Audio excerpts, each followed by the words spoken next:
Республиканское унитарное предприятие «Абхазпродэкспорт» начало принимать цитрусовые. Теперь производители могут обращаться в предприятие, что значительно облегчит реализацию продукции. Мы заключаем договора с хозяйствами, с ЛПХ, это личное подсобное хозяйство, с большими совхозами. Все это выглядит следующим образом. То есть, когда мы принимаем товар по качеству, мы принимаем его в тоннах, в килограммах. После того, как мы пропускаем через линию, упаковываем, фасуем. После этого гражданин, либо компания, которая с нами работает, получает 20% в виде предоплаты от средней абхазской цены здесь на месте. И на все остальное у нас есть максимум 2 недели. До прохождения нашего груза до Москвы, полной реализации и полного расчета.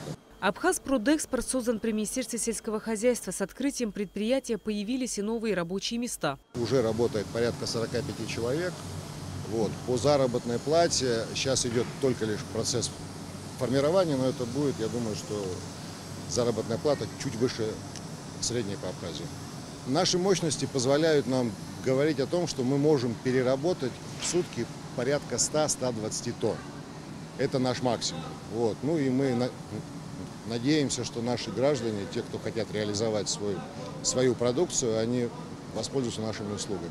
Целью руководства страны остаются системные действия, направленные на рост собственных доходов республики. Такого рода сопровождение вывоза местной продукции на внешние рынки через предприятие «Абхазпродэкспорт» – одна из государственных поддержек сельхозпроизводителей. Мы провели все возможные переговоры, мы соблюли все возможные и нужные формальности для обеспечения беспрепятственного доступа наших товаров, наших абхазских сельхозпроизводителей на российский рынок. Я думаю, что проблем возникнуть не должно.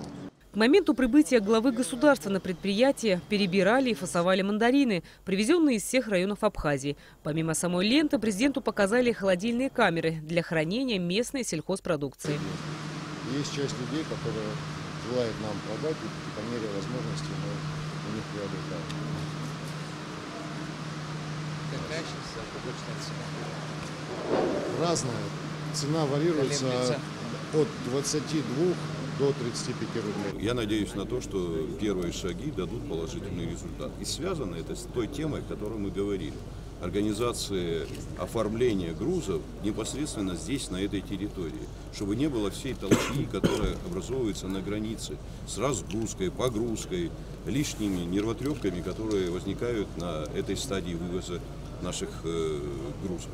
Поэтому я думаю, что первые начинания, которые сейчас вы видите, дадут положительный результат для людей, для государства и положительно скажется в целом на всю составляющую нашего бюджета. Нестандартную продукцию, которая не идет на продажу из-за того, что она не имеет товарный вид, теперь не придется выбрасывать. Такая продукция будет идти на переработку на компоты, джемы и варенье.